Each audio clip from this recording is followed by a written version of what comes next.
به نام خدا. امروز دست داریم درایور یا راه انداز سنسورهای مگنتومتری مثل سنسور FL300 EMF100 FGM3 FL300 و FL370 به شما معرفی کنیم.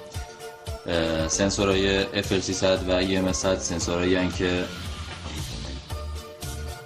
به عنوان یک مگنتومتر یا مغناطیس سنج عمل میکنن و اخیراً کاربرد فراوانی توی فلزیابی و مخصوصاً حفره‌یابی پیدا کردن که اکثر دستگاه تصویری که داخل بازار میبینیم، بلکه قریب به تقریباً 100%شون حتی از همین سنسور استفاده میکنن. فلزیابای تصویری که داخل بازار میبینیم همشون یک دونه از این سنسورها به علاوه یک دونه از این درایور بردها هستن که معمولاً با قیمت‌های بالای 30 میلیون تومان در حال فروش هست تو بازار.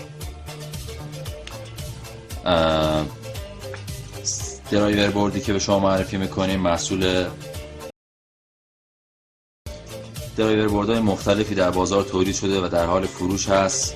از لحاظ ظاهر هم حتی مشابه تولید شده برای اینکه بتونن فروش خوبی داشته باشن. نکته مهم و قابل توجه